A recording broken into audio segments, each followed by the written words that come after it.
वैसे इसमें कोई बहुत बड़ी खुशी की बात नहीं है कि अनुपमा और आद्या का महामिलन हो रहा है, लेकिन सोचने वाली बात यह है कि बार बार यही महामिलन क्यों हो रहा है। और यदि अनुपमा और आद्या बिछड़ रहे हैं तो यदि बिछड़ ही रहे हैं तो इन्हें हमेशा बिछड़ने दो ना। आद्या वापस अनुपमा की जिंदगी में आएगी, फिर अनुपमा के साथ आद्या का वो बॉन्ड नहीं बनेगा जिस बॉन्ड की अनुपमा को जरूरत है। यदि वो बॉन्ड बन भी गया तो कुछ दिन में फिर आद्या को अलग कर दोगे। मेकर्स लोग चाहते क्या है, इसी के लिए अनुज और अनुपमा के बीच में आद्या ही थी जो इन दोनों को वापस जोड़ना चाह रही थी, लेकिन आद्या के जाते साथ अनुज की कहानी का भी दी एग्जिट हो गया। यानी यदि ऐसा कहा जाए कि आद्या और अनुपमा का महामिलन होता है तो अनुज की वापसी हो सकती है। जी हां, इसी के लिए यह खास वीडियो जहां पर मैं आपको बताने वाला हूं कि अनुपमा और आद्या के महामिलन से कई सारे नए खुशी आएंगे अनुपमा की जिंदगी में, जैसे कि अनुज का वापस आना और अनुपमा के बिजनेस को एक नई ऊंचाइयां मिलना। तो दोस्तों जानते हैं कि कैसे आद्या और अनुपमा का महामिलन होगा, और आद्या क्या अनुज के बारे में जानती है और क्या आद्या अनुज के बारे में जानकर भी अनुज से नहीं मिल रही है। आइए जानते हैं तारे तमाम सवालों के जवाब आज के इस खास रिपटवा में। नमस्कार दोस्तों, आप सभी का स्वागत है आपके अपने चैनल टाइम्स ऑफ मीडिया में, जहां पर मैं आपका अपना होस्ट वेणु कुमार आपके अपने पसंदीदा शो अनुपमा से जुड़े एक और बड़े अपडेट में आप सभी के सामने हाजिर हूं। जहां पर दोस्तों देखा जाए ना तो अनुपमा को यह बात बखूबी पता है कि भाई आद्या कहीं ना कहीं तो इस दुनिया में है और उसके आसपास ही है, लेकिन जब इतने साल हो गए और आद्या कभी भी अनुपमा से मिलना नहीं चाहिए तो अनुपमा ने कभी भी हिम्मत नहीं हारी। भाई अनुपमा ने आज के एपिसोड में यह बात कही है कि हर सप्ताह बार बार वो पुलिस स्टेशन जाती है। आद्या के पुराने फोटो को, बचपन के फोटो को उसने जरूर ही पुलिस स्टेशन में दिया होगा, लेकिन किसी भी तरीके से अनुपमा हार नहीं मान रही है। वो अनुज को भी ढूंढ रही है और कहीं ना कहीं दोस्तों वो अनुपमा आद्या को भी ढूंढ रही है। अनुपमा को पता ही नहीं है कि अनुज के साथ क्या हुआ, अनुज जिंदा है या मर गया है, अनुज के साथ कोई हादसा हो गया, अनुज कोमा में है, अनुज कहीं पे लूला लगड़ा हो गया, अनुज के पैर टूट गया, अनुज का दिमाग खराब हो गया, अनुज फिर से पागल हो गया, कुछ नहीं पता है अनुपमा को। लेकिन अनुज के लिए अनुपमा के दिल में जो उम्मीदें हैं ना वो आज भी खत्म नहीं हुई है। और ठीक ऐसा ही अनुपमा आद्या को भी ढूंढ रही है। ऐसा नहीं कि वो आद्या को नहीं ढूंढ रही है, आद्या को ढूंढ रही है, लेकिन आद्या की करंट जो फोटो है, आद्या की मतलब एक बोला जाए कि भाई आद्या आज कैसे दिखती है, वो चीजें अनुपमा को नहीं पता है। और यही वो वजह है कि अनुपमा आद्या को सटीक तरीके से लोकेट नहीं कर पा रही है। अनुज तो देखो दोस्तों पहले जैसा था आज भी वो वैसा ही है, पहले जैसा दिखता होगा आज भी वैसा ही दिखता होगा, भले दाढ़ी आ जाए कुछ भी आ जाए, भाई अनुज की हालत तो नहीं बदलेगी, प्लास्टिक सर्जरी तो नहीं हो गया होगा ना। इसी के लिए दोस्तों कुल मिला के देखो अनुज वापस आना चाहे तो खुद से वापस आ सकता है। यानी अनुज की कहानी को या तो मेकर्स ने दी एंड कर दिया है, या अनुज कोमा में होगा, या अनुज पूरी तरीके से मर गया होगा, जिस बात के बारे में अनुपमा को शायद आने वाले कुछ एपिसोड से पता चले।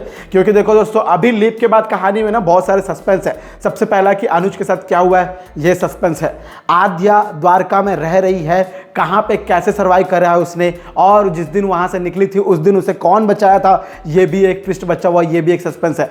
आशा भवन के लोग जिन्होंने अचानक से एग्जिट कहा शो को, जिन्होंने अनुपमा की जिंदगी को एग्जिट कहा, आशा भवन को छोड़कर इसलिए चले गए क्योंकि अनुपमा के ऊपर लोड ना पड़े और अनुपमा अनुज और आद्या के साथ अच्छी जिंदगी बिता सके, वो भी नहीं हो पाया, जिसके कारण आशा भवन के लोगों का जाना भी एक तरीके से व्यर्थ निकला। यानी ये एक सस्पेंस है कि वे लोग कहाँ हैं, क्या उनके साथ अनुपमा का कोई कॉन्टैक्ट है। और एक और बात है कि भाई वनराज शाह के बारे में यदि कोई बातचीत ना करे, यदि मान लेते कि वनराज शाह ने फ्रॉड किया तो वनराज शाह के बारे में किसी को कुछ क्यों नहीं बताया। और एक और सस्पेंस है भाई, वो है सबसे बड़ा सस्पेंस, और वो सस्पेंस है कि भाई डॉली कहाँ है, क्योंकि डॉली ने ही ये सारा रायता फैलाया था। भाई डॉली ने ही ये सब कुछ किया था।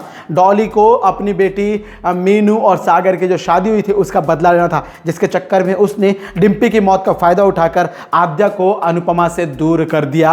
आद्या के ऊपर दुनिया भर के केसेस लगाए तोशु की बातों को सुनकर। यानी उसी तोशु के साथ अब अनुपमा वापस रह रही है, जिस तोशु ने अनुपमा को आद्या से दूर किया था, जिस आद्या के खिलाफ तोशु ने पुलिस में केस किया था। और अनुपमा की महानता देखिए, अनुपमा की भलाई देखिए, अनुपमा की अच्छाई देखिए कि फिर वापस उसी तोशु के पास रह रही है। अब मानना पड़ेगा भाई इतना सब कुछ होने के बाद भी अनुपमा तुम्हारे अंदर हिम्मत कहां से आती है। भाई हमें भी बता दो कौन सी ऐसी गोली खाते हो, रिवाइटर खाती हो, हमें हिमालय क्या खाती हो, भाई कुछ तो हमें बता दो। यानी कुल मिला के भाई अनुपमा के अंदर जो सहने की क्षमता है, या यूं कहें कि अनुपमा के अंदर जलील होने की जो ताकत है, वो शायद किसी और में ना ही रहे।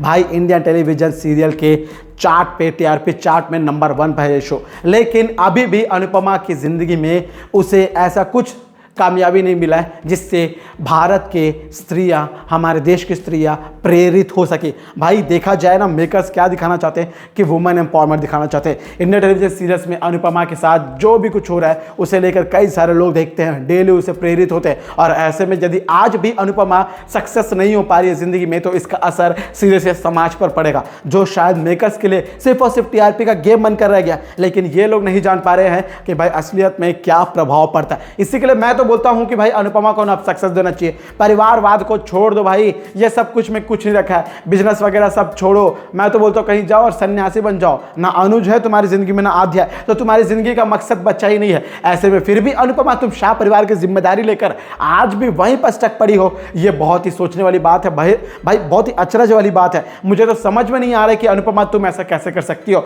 और रही बात भाई, अनुपमा को जब ये सब कुछ पता है कि फिर से शाह परिवार के लोग उसे धोखा देंगे, फिर से उसे ताने सुनाएंगे, फिर से उसका इस्तेमाल करेंगे, तो अनुपमा क्यों ऐसा कर रही हो? क्यों अनुपमा जोशी जी, क्या आपको अकल नहीं है? अरे फिर से वहीं पर क्यों चिपकी पड़ी हो? इसी घर में क्यों पड़ी हुई है? मैं तो बोलता हूं कि कृष्ण कुंज को गोली मारो, ये सब कुछ तुम्हारा है। या यूं कहें कि बापूजी और बा को लेकर निकल जाओ। ये किंजल, तोशु, स्वीटी, इन सब पे फिर से मेहरबान क्यों हो रही हो? मेरा ये सवाल है कि भाई ये सारे लोग अनुपमा तुम्हें पीठ पीछे डस कर चले जाएंगे, पीठ पीछे छुरा भोंकने वाले लोग हैं, फिर भी अनुपमा तुम इनके साथ रहती हो। भगवान जाने भाई अनुपमा क्या चाहती है और मेकर्स क्या चाहते हैं, दिखाना क्या चाहते हैं, मुझे तो समझ ही नहीं आ रहा है। लीप आ चुका है, मैं तो बोलता लीप की जरूरत ही नहीं थी, अनुपमा शो को दी एंड कर देना था, क्योंकि कहानी कुछ नहीं बची है। बार बार आद्या का चले जाना, फिर लीप आना, फिर अनुज को खो जाना। अनुपमा की जिंदगी में इसके अलावा शायद कुछ काम बचा नहीं है, कहानी का कुछ और मोड़ बचा नहीं है। जितना बेहतरीन तरीके से दिखाना था एक औरत की जिंदगी को, एक स्त्री की जिंदगी को, एक महिला की जिंदगी को, शादीशुदा जिंदगी को, जहां पर समाज से लड़ने थे,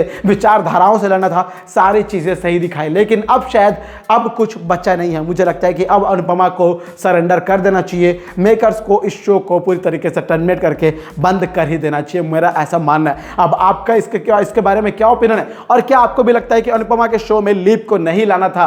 कहीं ना कहीं आपको भी ऐसा लगता है कि अनुपमा के शो में लीप की जरूरत नहीं थी, बल्कि इन्हें ऑफ एयर कर देना था, और कुछ दिनों के बाद इसके नए सीजन को लेकर आते तो शायद पहले सीजन यानी इस बार के अनुपमा के शो का फायदा दूसरे सीजन को मिलता? क्या आप भी ऐसा सोचते हैं? क्या आपकी भी ऐसी ओपिनियन है? क्या आपको भी लगता है कि अनुपमा की शो की कहानी में अब कुछ नहीं बचा है? तो कमेंट के जरिए अपने सुझाव, वीडियो को लेकर अपने सवाल, अपने दिल में उठ रहे सवाल, सारे फीलिंग्स को कमेंट बॉक्स में जाकर भर दो। मुझे आपके कमेंट बॉक्स का बेसब्री से कमेंट का, सारे कमेंट्स का इंतजार रहेगा। दोस्तों ये था आज आपके पसंदीदा शो अनुपमा जुड़ा एक और बड़े अपडेट। मैं उम्मीद करूंगा आप लोग को वीडियो अच्छा लगा। बेशक वीडियो अच्छा लगा तो वीडियो को लाइक करें, शेयर करें और सब्सक्राइब कर दोस्तों आपके अपने चैनल टाइम्स ऑफ मीडिया को, ताकि आप अपने पसंदीदा शो अनुपमा से जुड़े सारे अपडेट को सबसे पहले पा सके। मैं आपका अपना होस्ट वेणु कुमार आपके अपने पसंदीदा शो अनुपमा से जुड़े एक और बड़े अपडेट में जल्द ही आप सभी के सामने होऊंगा हाजिर। तब तक दोस्तों आप सभी को टाटा, गुड बाय, जय हिंद, जय भारत। और देखते रहे अनुपमा को स्टार प्लस बस जरूर भाई, इसकी शो की टीआरपी चाहिए। लीप जो आया है, बाय बाय।